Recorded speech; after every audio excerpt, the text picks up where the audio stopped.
नमस्कार मंडळी. Welcome paddy talks Marathi. स्वागत आहे तुमचं.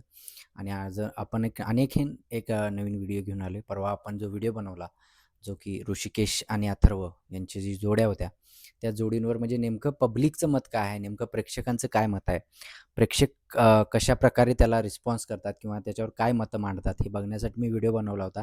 आणि काही फॅक्टसुद्धा मांडले होते, की बाबा कोणती जोडी जी आहे ती डिझर्विंग होती किंवा डिझर्विंग जी जोडी आहे ती विन झाली आहे का खरंच?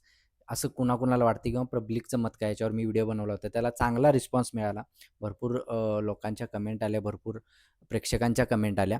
पण मला आणखीन एक इथं मेन्शन करायचं होतं, पण मी त्या व्हिडिओमध्ये मेन्शन केलं नाही. म्हटलं की त्याच्यावर एक स्पेशल व्हिडिओ बनवूया आणि त्यासाठीच मी आज परत त्याच टॉपिकवर व्हिडिओ बनवतोय. तो म्हणजे जी एक जोडी अशी जोडी होती, की जिला पब्लिकनं म्हणजे काहीच त्याला इग्नोर केल्यासारखं केलं. कारण दीपक प्रणालीबद्दल पण भरपूर जणांनी मतं मांडली होती.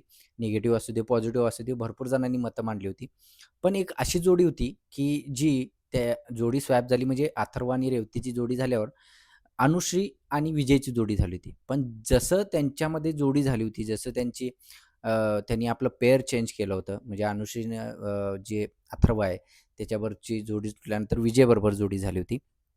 आणि विजयची जी पहिली मेंटर होती गुरलीन, तर तिच्याबरोबर त्याचे जे टास्क झाले होते, त्याच्यापेक्षा कितीतरी पटीनं नंतर ज्यावेळी अनुश्री त्याची पार्टनर झाली, त्याच्यानंतर त्यांच्यात भरपूर बदल झाला होता दोघांच्यामध्ये सुद्धा. विजय आहे, तर तो पण पहिला एवढा खुलला नव्हता, जेवढा नंतर आपल्या अनुश्रीबरोबर त्याचं पेअर झालं होतं.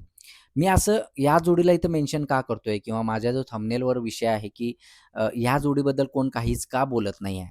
मला मान्य आहे, की अथर्वला पूर्ण महाराष्ट्रभरातून त्याला सपोर्ट मिळाला, त्याला एक प्रेम मिळालं आणि त्याच्यामुळेच खरं बघायला गेलं तर शोला एक मी म्हणेन, की टी-आर-पी म्हणतो ना, की शोकडे प्रेक्षकांचं मन वेधून घेण्याचं काम जे केलं, ते एकमेव असा अथर्व होता ज्याच्यामुळं झालं होतं शक्य.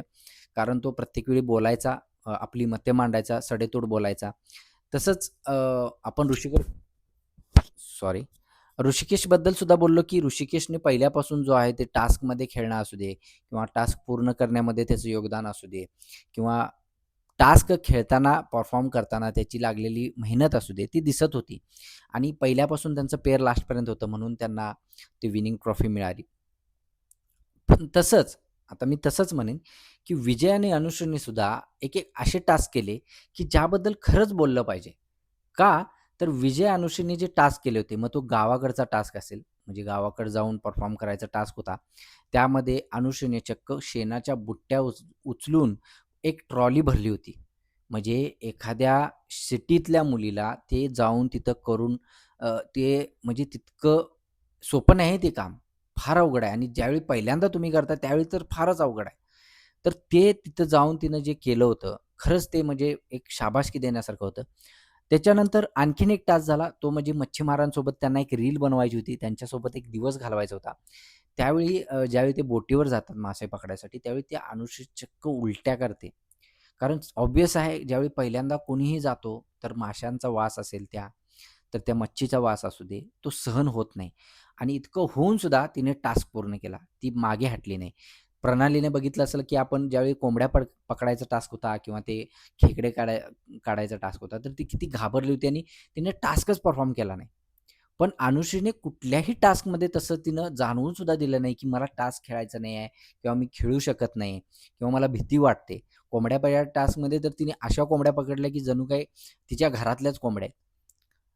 तर असे जे काही टास्क होते ना, जे खरंच मुश्किल टास्क होते मुलींसाठी खास करून, मेंटॉरसाठी खास करून, ते तिनं खूप चांगल्या पद्धतीनं टास्क पूर्ण केले होते. आणि विजयला जे मेंटॉर करायचं काम होतं, ते सुद्धा खूप चांगल्या प्रकारे केलं होतं. म्हणूनच ते टास्क जिंकत होते.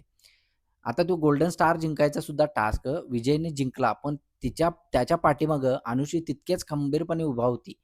म्हणून तो विजयने टास्क जिंकला किंवा इतके जे टास्क परफॉर्म झाले, मग तो ॲक्टिंगचा टास्क सुद्धा होता. त्यामध्ये त्यांचा परफॉर्मन्स कमी पडला. पण तरीही अनुश्रीने ते स्किट पडू दिलं नाही आणि त्याला कुठेतरी मोरल सपोर्ट असू दे किंवा त्याचा डायलॉग डिलिव्हरी करताना चुकला असेल, तर तिथं सांभाळून घेण्याचं काम सुद्धा अनुश्रीने केलं होतं. तर ह्या सगळ्या गोष्टी कुठेतरी इग्नोर केल्या गेल्या असं मला वाटतंय. कारण ह्या जोडीला तितकासा न्याय नाही मिळाला या शोमध्ये, जितका मिळायला पाहिजे होता. ॲट त्यांना रिकग्निशन तरी का असेना मिळायला पाहिजे होतं, असं मला वाटतंय. जेवढं की अथर्वला मिळालं. कारण अथर्व तर तसा पण अ, अ, बाहेर जाऊन म्हणजे वाईल्ड कार्ड एंट्री घेऊन आला होता. पण विजयचं तसं काहीच नव्हतं. विजय स्टार्ट टू एंड होता. हां, जोडी स्वॅप झाली होती, पण स्टार्ट टू एंड होता आणि तो एलिमिनेशन राउंडमध्ये सुद्धा आला नव्हता. कारण तो कुठलेही टास्क खेळताना मनापासून खेळत होता. सो मला असं वाटतं, की त्या जोडीला खरंच इग्नोर केले गेले आणि ह्या जोडीबद्दल कुणीच काही बोलत नाही. म्हणून मला हा व्हिडिओ बनवायला आला. तुम्हाला व्हिडिओ कसा वाटला? मी बोललेले मुद्दे किंवा मांडलेले मुद्दे तुम्हाला पटले का? ते कमेंटमध्ये नक्की सांगा. आणि हो, जर व्हिडिओ इतकेच आवडत असतील, तुम्हाला खरंच म्हणजे तुमच्यापर्यंत मी बोलतोय ते पोहोचत असेल, तर नक्कीच शेअर आणि सबस्क्राईब करायला विसरू नका. आणि असेच इथून पुढे व्हिडिओ बघायचे असतील, तर कमेंट करून मला नक्कीच सुचवा, की तुम्हाला कोणत्या विषयावर व्हिडिओ आवडतील. म्हणजे आपल्या चल भावा सिटीजच्या ज्या मी सीरीजवर बनवतोय किंवा पहिल्यापासून बनवतोय. कालही एक व्हिडिओ बनवला, आजही हा व्हिडिओ बनवला. आणि मला जे बोलायचं आहे ते मी बोललोय. तुम्हाला पटलं असेल तर नक्कीच मला पुढे कोणत्या टॉपिकवर किंवा कोणत्या जोडीवर मी व्हिडिओ बनवावा किंवा तुम्हाला कुठले मुद्दे पटलेत, कुठले नाही पटलेत, तर ते कमेंटमध्ये सांगायला तेवढं विसरू नका. आणि हो, सबस्क्राईब करायला विसरू नका. धन्यवाद. Good night. जय महाराज.